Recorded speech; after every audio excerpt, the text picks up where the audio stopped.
Buenas tardes a todas y a todos. Es un gusto tenerles en esta segunda sesión del ciclo de migraciones hispanas al Paraguay a lo largo de la historia. En la primera sesión tuvimos a Mar Langa. En esta segunda sesión tenemos a Martín Romano García, que nos va a hablar sobre la migración española contemporánea a lo largo del siglo XIX y XX en Paraguay, y que esperamos que les guste y que lo disfruten. Martín desde el año 2000 se dedica a la genealogía paraguaya y de Paraguay del Río de la Plata, así como a la historia política, socioeconómica y cultural paraguaya del siglo XIX. Especializado en historia de la familia, maneja una base de datos de Paraguay y del Río de la Plata de cerca de 75.000 individuos. Me corriges luego, Martín, si es alguno más o alguno menos, a la fecha, que utiliza como apoyo de investigaciones propias y ediciones comentadas de otros autores, participando además ha participado en varios congresos de la especialidad. Una de sus líneas de investigación es precisamente la familia paraguaya y la inmigración, temas sobre los que ha publicado y tiene también otras obras en preparación en estos momentos. Su trabajo en este campo ha sido reconocido con la Medalla del Cabildo a la Creatividad, Innovación e Investigación Científica en Paraguay. Es socio de algunas asociaciones de genealogistas y miembro correspondiente de varias organizaciones de genealogía en otros países. Fue asesor del Centro Cultural El Cabildo para la creación del Museo de Inmigración. Es además editor, fundador de la editorial Tiempo de Historia en Asunción, dedicada precisamente a la edición, al rescate y difusión de fondos documentales y colecciones referentes a la historia del Paraguay, editando en papel y en digital.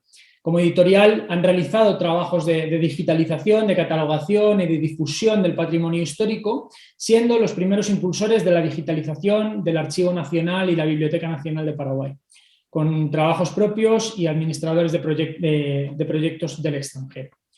Bueno, Martín, muchas gracias por sumarte a este ciclo y cuando quieras te escuchamos. Muchas gracias, Eduardo. Muchas gracias a todos por venir. Sí, cuando me propusieron decir unas palabras sobre la migración española en Paraguay, le mencioné a Eduardo investigadores que sabían mucho más que yo. Sin embargo, cuando me dijeron que ellos ya estaban invitados y que se me pedía una introducción a la misma, más allá de los especialistas que hablarán de vascos, gallegos y catalanes, acepté hacer una especie de prólogo.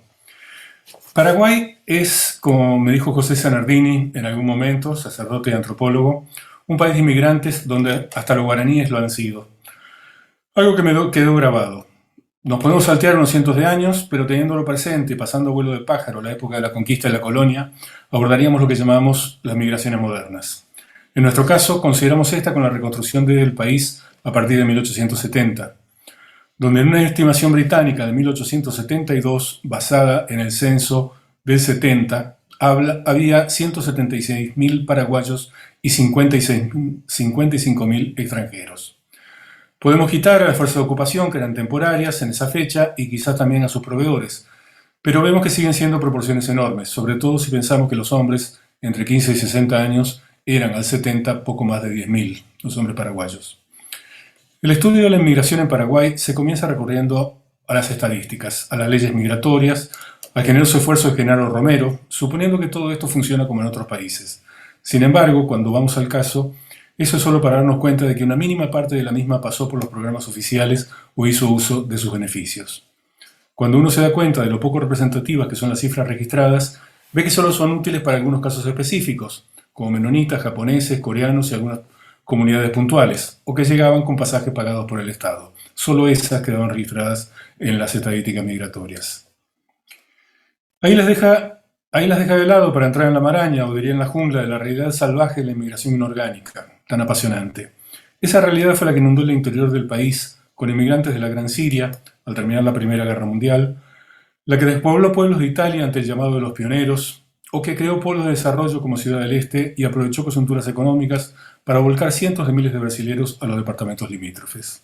La inmigración en Paraguay ha sido casi toda así, como yuyos salvajes, como dijo alguien, que crecen en todas partes, inorgánica, inesperada, rica en sorpresas, porque era y es un país donde todo podía pasar. Y eso bajo dictaduras o democracias, ya que los inmigrantes son personas inteligentes, saben protegerse. La mayoría viene escapando de dictaduras y saben manejarlas. Durante estas, sin ser serviles, supieron esquivar los compromisos y las más de las veces trabajaron por la democracia sin llegar a ponerse en peligro. Los gobiernos, por su parte, en una actitud un poco curiosa o extraña, pero supieron diferenciar inteligentemente opiniones de actividades. Y no molestaron a quienes sabían discordantes, pero que no activaban en forma peligrosa para ellos, mientras el crisol alquímico moldeaba inmigrantes e inmigrados. Entre todos ellos estaban los españoles. No vinieron como Lane o el Dr. Foster o los menonitas a desarrollar utopías en el país más misterioso de América, donde todo prometía ser posible. Donde aún se ven grupos utópicos llegando al interior, los últimos diría hasta los antivacunas, que a veces ganan las páginas de los diarios y no se da cuenta de que hay 50, 100, 200 personas prácticamente reflotando ese tipo de migraciones utópicas. Seguramente el halo de misterio y posibilidades, sin embargo, que siempre rodeó el Paraguay, influyó en muchos a preferirlo sobre las grandes ciudades del Río de la Plata. Como dije, la inmigración oficial pasaba por los programas de asentamiento dedicados principalmente a colonias agrícolas o familias de agricultores. Sin embargo, en los libros y folletos preparados por Genaro Romero, que fue el gestor de los programas inmigratorios y su publicidad durante décadas, a veces financiado de su propio bolsillo, no sabemos si intencionalmente se menciona al pasar el éxito de los inmigrantes en el comercio y la industria, algo que resultaría atractivo para cualquiera que estuviera mirando folletos en España, decidiendo su país de destino aún sin ser agricultor.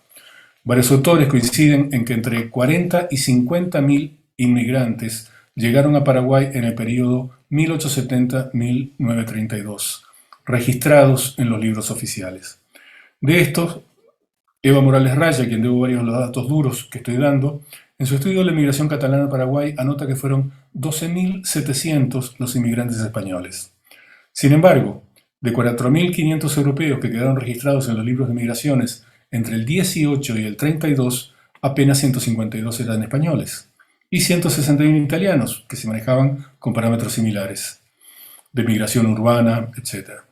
La migración de ambas comunidades ya pasaba en su totalidad por las redes familiares y de llamadas, también denominadas cadenas migratorias. No quedaba registrada. A los españoles, sin embargo, en su mayor parte llegados inorgánicamente, se les encuentra, sin embargo, tirando del hilo de la mayor representación consular extranjera en el país. Tenían consulados por todas partes.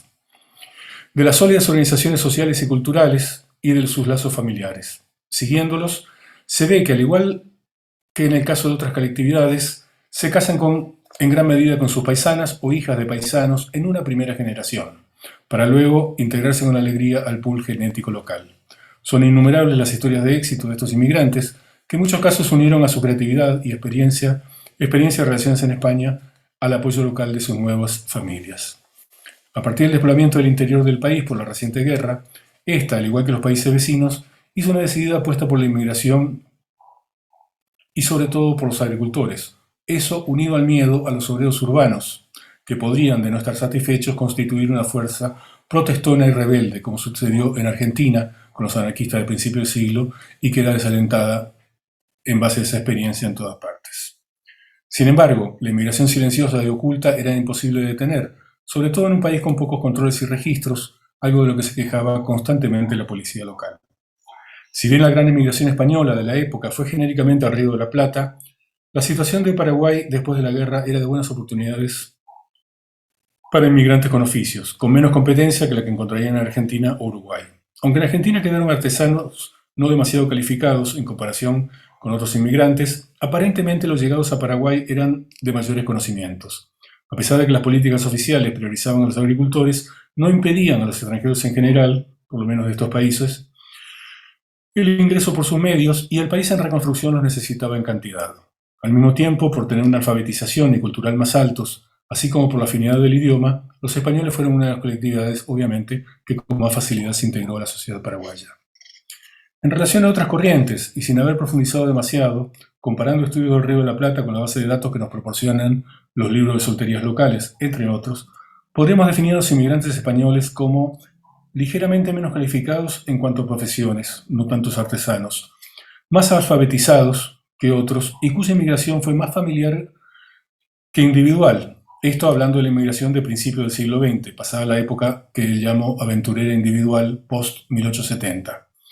Ya que se observan cantidad de familias con hijos menores, no productivos y por tanto con mayores gastos familiares.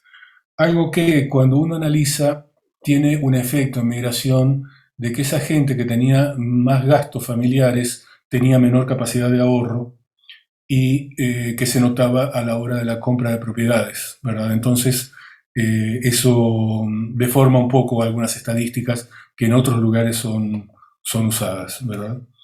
Gente con más, eran familias más grandes que, por ejemplo, los italianos, que eran gente que venía más a la aventura individual, empezaba a ahorrar y después llamaba a la familia. Contraposición con la inmigración de jóvenes solteros o que dejaban sus familias en el país de origen para traerlas después. Pero reitero, es algo para profundizar más, no tengo cifras. Aparte de los oficios, donde se destacaron como constructores principalmente, ebanistas y panaderos confiteros, se dedicaron al comercio, impulsando un intercambio con su país de origen en lo que se llama el comercio étnico. Parte de lo que llamamos los capitales ocultos de los inmigrantes, cosas, conocimientos y habilidades y conocimiento de oportunidades, conocimiento de mercados, qué puedo mandar a mi país, mi familia lo puede recibir y vender, ¿verdad? Que es aunque no traigan capital, es algo que les hace progresar rápidamente si lo saben manejar. Esto es la importación y consumo de productos de su país.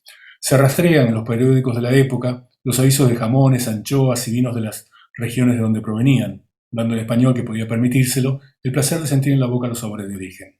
Muchos de esos productos permanecen en el gusto de los paraguayos como una muestra lejana del de sus abuelos. Importaron tejidos, comestibles, bebidas, ferretería y exportaron productos del país como yerba mate, naranjas, carne salada, cueros, maderas y tanino, dándole impulso al comercio exterior paraguayo de la época. Modificaron el perfil de la ciudad, introduciendo el modernismo y el Art Nouveau con construcciones que todavía hoy son orgullo de Asunción, muchas de ellas proyectadas por Enrique Clary. Los inmigrantes artesanos fundaron talleres que fueron la base de incipientes industrias. Asimismo, las ventajas para quienes venían con un poco de capital eran grandes y el comercio étnico inicial se convirtió muchas veces en casas comerciales de importación, exportación, que crecieron enormemente. Citaremos como ejemplo a la conocida Ríos y Jorba, con actividad desde el final de la guerra hasta la década del 60, en que su tercera generación trasladó sus operaciones a Buenos Aires. No sabemos por qué fue, intuimos que podía haber habido problemas políticos con la asunción de Stroessner, en la primera década de Stroessner, no lo pudimos confirmar, contactamos inclusive con familia de Ríos y Jorba que siguen el negocio en Buenos Aires y nos contaba que no sabían por qué una empresa tan grande, tan influyente en Paraguay, se retiró del país. Establecida por 1875, esta firma ya manejaba en pocos años, por los 80, entre el 60 y el 75% de la exportación de tabaco y cueros del Paraguay y contaba con barcos propios que hacían la carrera de Buenos Aires. Se estima que el 50% del comercio exterior paraguayo pasaba por la empresa, al punto que por el contrato Jorba, llamado así de 1903, pasó a administrarlo, el comercio exterior, en nombre del gobierno. Su subsidiaria, la Rural Española, era la mayor firma ganadera del país con 44.000 cabezas. El contrato de 1903, fijado por 4 años, estipulaba la compra, fijándose inclusive los precios, del 50% de todos los cueros exportables de la República, de los cuales ellos eran de los mayores productores, habilitándole a la República, al Estado paraguayo, como anticipo 500.000 pesos oro al 6% anual, que fueron destinados de inmediato a reforzar el encaje de la caja de conversión, una especie de banco central, oficina de cambios de la época. El contrato debió ser considerado muy salvaje y dictado por la necesidad estatal de efectivo fresco, ya que una de las primeras medidas de la Revolución de 1904 fue su rescisión. Sin embargo, la empresa no decayó por eso y para 1920 seguía controlando al menos el 60% de la exportación de tabaco, casi toda la del cuero y en general se estima que seguía manejando el 50% del comercio exterior del país. Si el capital era importante, como en ese caso se hacían las alianzas debidas, se tenía presencia en el ambiente financiero, como sucedió con esta firma, con el Banco de la República que fundaron y su asociación con el Banco Francés del Río de la Plata. Esto sin descuidar el plano cultural. Los españoles fueron de los primeros en arribar a la Asunción de la posguerra, y para 1872, como dice Josefina Pla, ya pasaba por la ciudad la primera compañía española de teatro. Así, la comunidad atraía las expresiones culturales que necesitaba para complementarse y que podía pagar. El teatro y la zarzuela, inclusive con alguna variante muy híbrida de zarzuela paraguaya, era una exigencia de esta colectividad. Quedó instalada en la vida cultural paraguaya con sus variantes. Asimismo, tuvieron los primeros llegados una influencia grande en la prensa local como propietarios o como periodistas. Victorino Venteilago, Cristóbal Campos, Francisco Martínez y otros se destacaron en un campo que a más de uno de los nombrados le costó la vida. Ustedes saben que Cristóbal Campos publicó un folleto contra Bernardo Caballero, el general Avestruz, y, como dice nuestra amiga Marlanga, casualmente, a los pocos meses lo mataron en Manorá. También murió Francisco Martínez por causas parecidas. Debido a su afinidad del idioma, la integración en ese campo obviamente fue más fluida que la de otras colectividades, algo que fue ayudado por el hecho de que en España hubo cantidad de organizaciones y publicaciones dedicadas a la relación con los emigrantes en América, que también alentaban la participación de colaboradores emigrados. Casi todos los españoles de prestigio colaboraban en páginas españolas y las noticias culturales de España siempre eran mencionadas en los medios locales.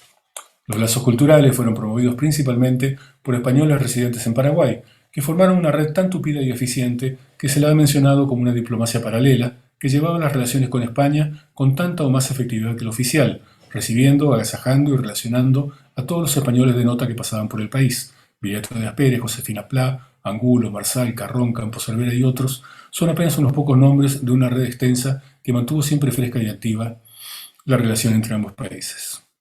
Esta influencia cultural se continúa hasta la actualidad en forma de las actividades de nuestros anfitriones. El Centro Cultural Juan de Salazar, de sus programas en la época de la dictadura, cuando los mismos constituyeron un centro de refugio y movimiento cultural a salvo de las prohibiciones políticas de reunión y debate de la misma. Algo que no quería de ninguna forma dejar de mencionar y, por supuesto, agradecer. Gracias a todos. Bueno, Martín, muchísimas gracias. La verdad que ha sido una ponencia muy interesante. Yo creo que además sirve muy claramente como pie. Has mencionado a Eva, algunos trabajos de investigadores que han trabajado en algunas de las migraciones de las colectividades y que vamos a ver en las siguientes sesiones. Yo creo que esta segunda sesión, enfocada ya en los españoles a lo largo del 19 y del 20, sirve muy bien como pie para todo lo que viene después en el ciclo. Yo me he quedado con unas cuantas preguntas y algunas cuestiones que quería comentar contigo, aprovechando además que tu conocimiento de la historia de la familia en general, de la cuestión de las redes familiares y de inmigración. Precisamente entre los españoles en ese periodo, 1870, 1930, incluso un poquito después, pero bueno, ahí la historia tiene una pequeña ruptura. En ese periodo se tejió entre ellos una red activa de colaboración en Asunción o en Paraguay en general, que permitiese el intercambio, la colaboración, la ayuda en la creación de empresas o cuestiones similares. Sí, eso lo menciona Eva Morales justamente hablando de los catalanes y yo lo reflejo un poco aquí, cuando digo que las redes sociales de los españoles posiblemente hayan sido más extendidas todavía que la de los italianos, que eran muy grandes, eran muy fuertes, ¿verdad? Pero por los estudios que hay sobre esas asociaciones parecería ser que sí, ¿verdad? Y sobre todo también lo ves en la extensión de las redes familiares. Y te voy a dar un ejemplo que conocí personalmente. Yo llegué a conocer a la generación inmigrante de los Montes y los Miró, ¿verdad?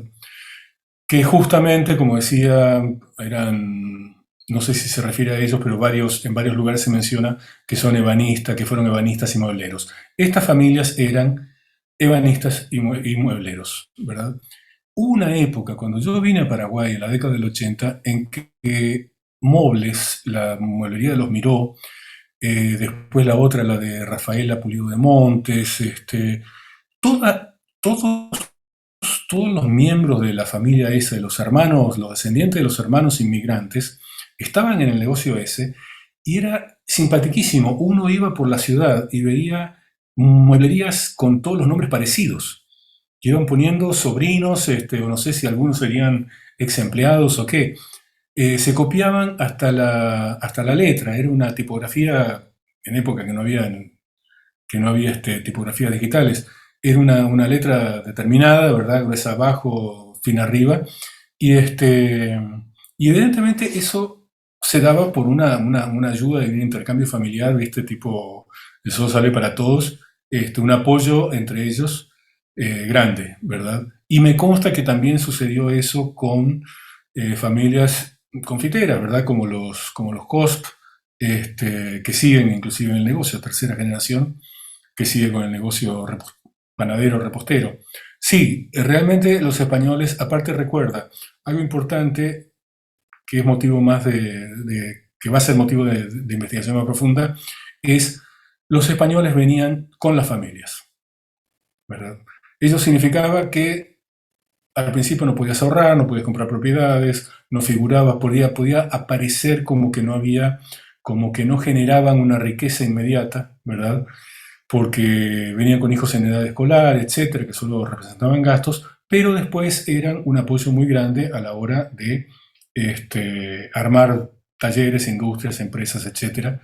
Era algo también, era algo que le facilitaba. O sea, era contrario a la onda más, al estilo más individual, luchador personal de los italianos. Eran distintos. Me ha resultado muy curioso esa diferencia entre la migración más individual, más aventurera que habías mencionado, más que la de los italianos, y esa española. Habías dicho que no había cifras, entiendo que porcentaje dentro de la migración española, porcentaje entre esa migración más familiar y la migración individual, no te lanzarías a dar uno, ¿no? Más o menos. Y un poco en línea con eso, también preguntarte, porque yo me imagino que esa migración familiar, ir con toda la familia, quizá se produce más cuando hay unas redes familiares o redes de contacto previas en el país al que se viaja, o no tiene ninguna relación. Esas familias que migran desde España a Paraguay lo hacen también como esos otros aventureros a un país donde a lo mejor no tienen una red previa o algún contacto que les pueda facilitar la inserción social. El tema de la diferencia, a la diferencia entre las diferencias entre quienes emigran en familia o quienes emigran individualmente para hacer el dinero y después traer, algo que entre los emigrantes no se recomienda por lo general, y hay una tendencia conservadora por parte sobre todo de las mujeres que no quieren que el hombre se vaya y que de pronto pueda después no traerlas.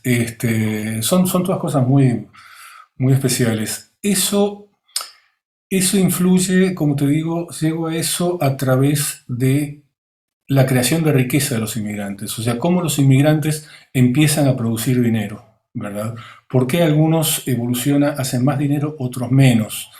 Y me pareció muy razonable. En función de eso, investigué un poco, repasé, pero como te digo, no tengo cifras finales. Repasé los libros, a ver, e hice un filtrado de mi base de datos, bueno, inmigrantes de España, nacidos entre tal fecha y tal fecha, para que me diera la época, y y le pedí al software que me tirara la cantidad de hijos de cada uno de esos individuos filtrados, ¿verdad? Vi las fechas de casamiento, etcétera. Eso me lleva a pensar que también aquí se dio un patrón como el que se dio en el resto del Río de la Plata, de que la migración española era más familiar, digamos. Eh, puede ser por cuestiones sociales, capaz que España era más, puede ser por, de pronto la situación económica era distinta, ¿verdad? Como te digo, también hay otras diferencias. El inmigrante español, de España hubo una inmigración culta, digamos, mayor que de otros países, mayor que la italiana, mayor que la siria. Y eso de alguna forma se reflejó, ¿verdad? Pero la segunda parte de tu pregunta, por favor. Sí, la segunda parte de mi pregunta era si quizá esa inmigración española más familiar se producía con unas redes de contacto previas en el país o si se iban a la aventura con la familia al completo. Mira, no me fijé, no estudié esa parte, pero evidentemente la inmigración española tiene una gran ventaja sobre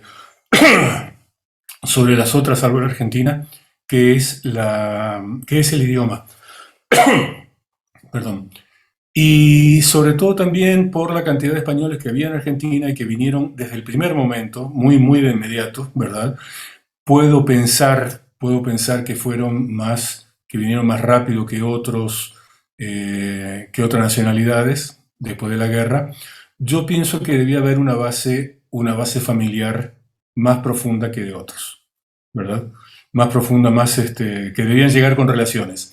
A eso te puedo contestar inclusive que a fin de cuentas, a mí me gusta también la inmigración por una razón muy simple. Yo en los 70 emigré de Uruguay a Argentina. En los 80 emigré de Argentina a Paraguay. Pero me acuerdo cuando la emigración cruda a Paraguay me vine por cuestiones muy, muy personales, de gusto, etcétera. Pero la de Uruguay a Argentina fue una migración brusca, violenta, rápida, masiva, ¿verdad? Por cuestiones políticas. Y cuando leo sobre las cadenas migratorias, cuando leo sobre los llamados familiares, de las redes de solidaridad, etcétera, lo tengo presente porque lo viví, ¿verdad? Yo tendría 17 años, 18, y todos los uruguayos que nos cruzábamos en Buenos Aires, como si estuviéramos en la avenida principal de Montevideo, teníamos papelitos donde nos pasábamos, mirá, acá se come barato, este hotel está, acá quedan un par de habitaciones libres, que yo. Era una red solidaria, pero así fuertísima, ¿verdad? Y eso de la cadena migratoria es muchas veces por una casualidad, porque uno tenía una tendencia u otra, te marca terriblemente el resto de la corriente migratoria, o grandes partes de la corriente migratoria, ¿verdad? Te marca de pronto que a un país vayan cierto tipo de artesanos.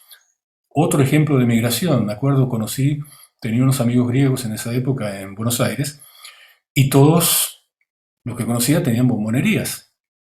Y le digo, mira, fulano, Crisóstomo, es tan popular el chocolate en Grecia que todos tienen bombonería acá.